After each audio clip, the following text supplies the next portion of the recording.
runs the whole family under the moon so bright. When darkness falls, they howl with all their might. They roam the woods with fur so wild and free. A family of werewolves howling in harmony. We're the whole family, a pack so tight. Underneath the stars, we howl through the night. Werewolves together, forever we'll be. Bound by blood in our family. From the still dawn, we hunt with stealth and grace. Our senses keen as we roam every place. Through forests deep and valleys wide, the whole family runs with werewolf pride. We're the whole family, a pack so tight. Underneath the stars, we howl through the night. Werewolves together, forever we'll be. Bound by blood in our family. Moonlight guides our way through the darkest hour. In our veins, the wolf's ancient power. Through generations, our legacy lives on. In the heart of the night, we'll howl as one. We're the whole family, a pack so tight. Underneath the stars, we howl through the night. Werewolves together, forever we'll be. Bound by blood in our family. The whole family, beneath the moon's glow. Through trials and triumphs, together we grow. In the realm of the night, we low.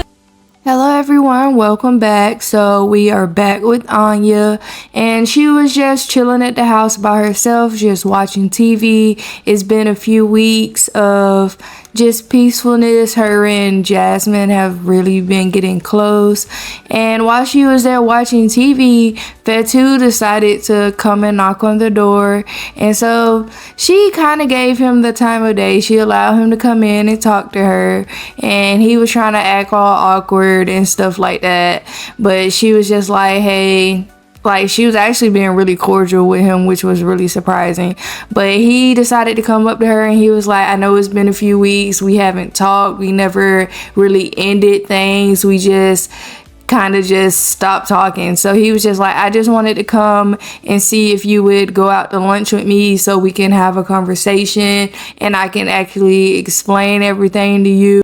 That made Anya mad because she like, you had weeks to try to explain everything. You had the opportunity to explain stuff when you kissed her on that porch in front of me, but yet you decided to not only kiss her in front of me, but allow her to disrespect me or like to my face right after that. And not only that, I had to find out from her that she was even set up with you by your mom. Like, it don't make any sense to me that you dated her for a whole year just to please your mom, supposedly, and it don't make any sense. And Fetu was like, you're right, it doesn't make any sense, which is why I would like for you to come out to like just talk to me. I just want to have a decent conversation with you to even possibly just give us both closure if that's all that comes from it.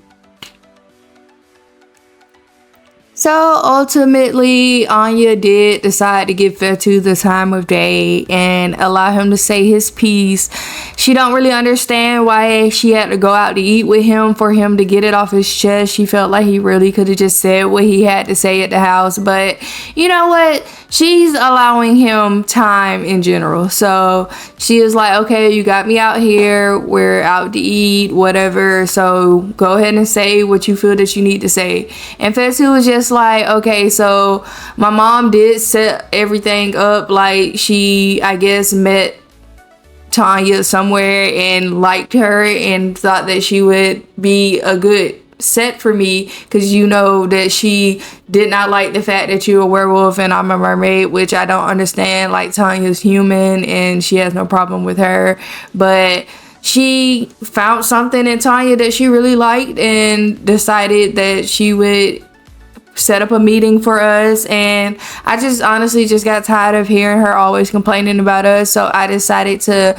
entertain the fact and see if that would get her off my back. And I went to this meeting with Tanya and it actually worked. Like, my mom stopped always constantly getting on to me about you. She just stopped, and I I just thought that if I continued to see Tanya, that it would continue to get her off my back, and I could just go about my relationship with you and just finally just be free and get to love you unconditionally. But it all came crashing down when we went to Tanya's house and she decided to just kiss me because I haven't seen her in a while, and it wasn't anything like that. Like, I don't know what was said in you guys' meeting, but it was genuinely just me going to see her whenever my mom would get suspicious of me not seeing her for too long, and it just kept her off my back, and that's honestly all it was. It was never anything more.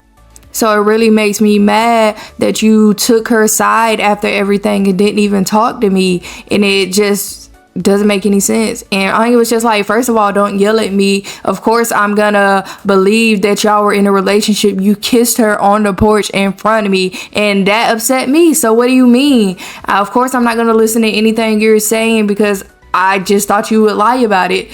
And Fetu was like, I wouldn't lie about it. Like, I got caught and I should have told you everything from the beginning. I should have never tried to hide it, but I thought I was just doing the best thing for both of us by keeping my mom off of my back. And Anya was like, what do you mean keeping your mom off our back? Like, I thought me and her like got cool. Like, she came and apologized to me and my mom, and I thought everything was good. And Fetu was just like, that honestly was just me forcing her to apologize. She never honestly truly meant it. That's why she did this whole scheme with Tanya. And so I just decided to go ahead and entertain it to keep what we had good. And Anya honestly was kind of falling for the charm. She was just like, so you did all of this just for me and nothing was really serious between you and Tanya? And Fetu was like, yes, I promise. Me and her never had any kind of physical relationship. It was all just me seeing her whenever my mom would just get too naggy about me not seeing her, and that's all it ever was. And I just hope you will take what I've said to you today and just think on it. And Anya was like, okay, I will. And so after her conversation with Fetu, she had to go see Tess because she was like, I need my girl's perspective on this. Like, I really need her to tell me if I should even think about forgiving him, if that should just be my thought process.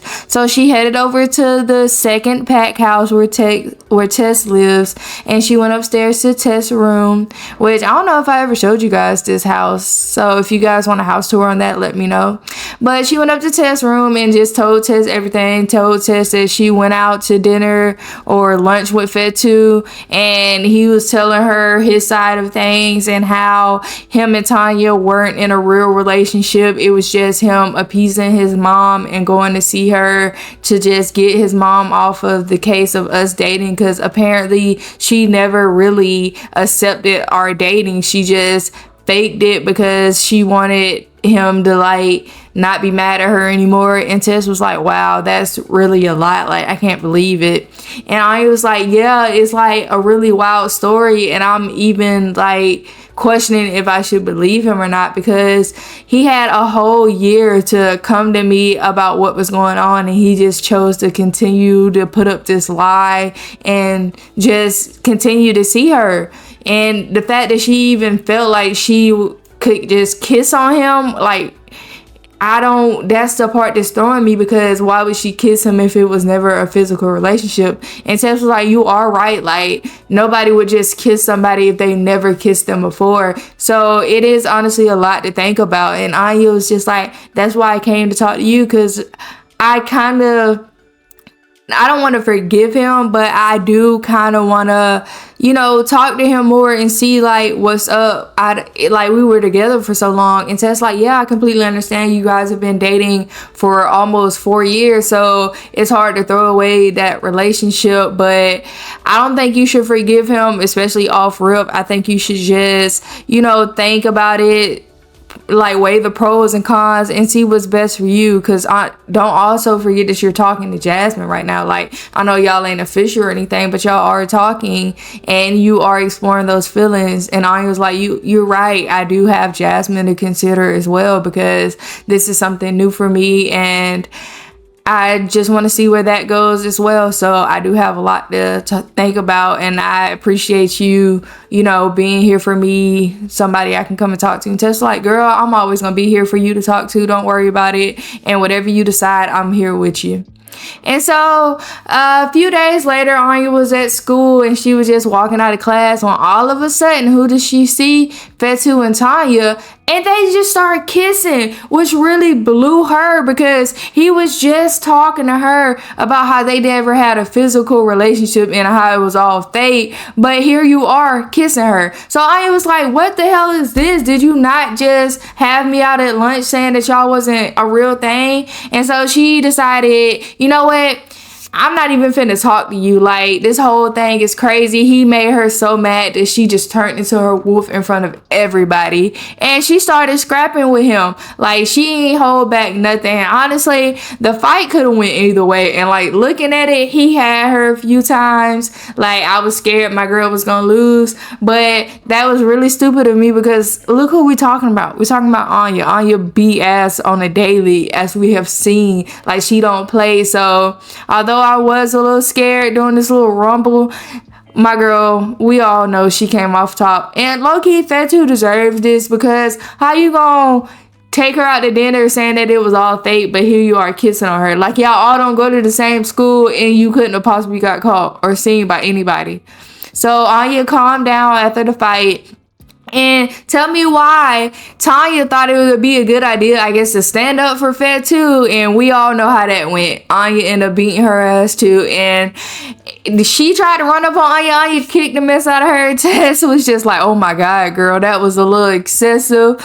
But after that, Anya was at home, with Ariel. Ariel was comforting her daughter. And there go Deacon. He was heated. Like, that werewolf he was fuming. He was like, I just heard that apparently Fetu did something to you again. Like, what's with that? And so Anya was like, yeah, we went out to dinner or lunch and he was trying to tell me that him and her relationship was all fake. But it turns out that it actually was real. I caught them kissing in the hallway today. And Deacon was like, you know what? Don't worry about him. Like, y'all were already broken up. Like, just forget about it. Like, you've been doing good. You ain't got nothing to worry about. Just let me handle it. And Anya was like, you know what, Dad? You're right. I don't need to worry about it. It is what it is. I'm gonna let bygones be bygones. And Deacon was like, exactly. And then so he decided to leave there. And Anya was a little skeptical. But Deacon, he decided to show up at Fetu's house. And he was like, you know what? I'm tired of hearing about this dude hurting my little girl. So it's time for, her dad to handle it. So he went up to Fetu and he instantly was like, so you just hell-bent on just hurting her more and more. Y'all already broke up and I let that slide after you cheated on her, but you decided to just rope her heart back in more. So Deacon swung on him and Fetu tried to run, but Deacon was like, nah, you gotta see me because I'm not with the you hurting my daughter constantly. And then Deacon just beat his ass. Like, he was tired of the back and forth. Like, you not gonna come in and out of her life just for no reason, especially after y'all already broke up. You just continue to keep hurting her. And so Deacon did what he had to do. And then so a few days later, Anya decided to invite Jasmine over because she decided that she was going to keep it real with her and let her know what happened with her and Fetu. So Anya told Jasmine everything. She told her how her and Fetu went out to lunch and he tried to convince her that everything between him and Tanya was all fake. And she didn't 100% believe him, but she was honestly thinking about forgiving him. And it turns out that it was all a lie. And Jasmine, she honestly was really sad to hear it. So she did try to comfort Anya. She was like, girl, don't worry about it. Men lie. Just know you got me. And so they end up kissing. And everything. But Jasmine was still, she was like, she had to go off on Anya a little bit. She was like, I still don't understand why you did talk to him, but it is what it is. That hurt my feelings a little bit. And Anya was like, I honestly didn't mean to do that. It was stupid of me to even entertain him, and I'm sorry that I put you through this. And Jasmine was like, don't worry about it, but I am gonna put on the ground that Tanya is a hoe. And Anya just thought that was funny, so she instantly just started kissing up on Jasmine and decided to just swoop her and do a little nice little kiss. And if you want to see what happened after that, you can check that out on the Patreon. So while all of that was happening upstairs, Caden went outside to check the mailbox, and he saw that he got a letter, and he opened it. It read, "Dear Caden, this is a friend of Maya. I just wanted to let you know that this isn't over. Sincerely, watch your back."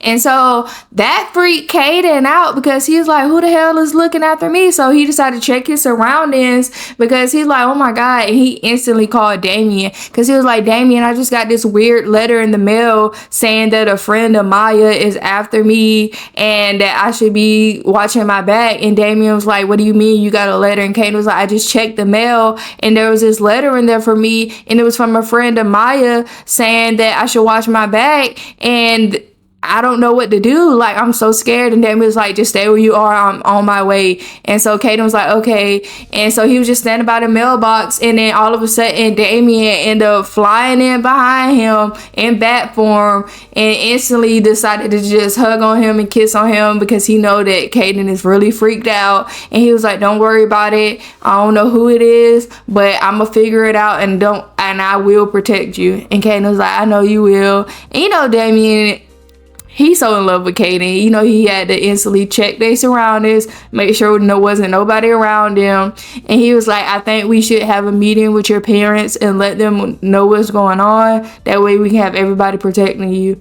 And then so he decided to kiss on Caden, because, you know, that's his man and he loved him so much. And based off what he did to Maya, you know that he willing to do anything to protect Caden from whatever threat this is. So that's it for now, guys, and I'll see you in the next one. Bye. Always belong.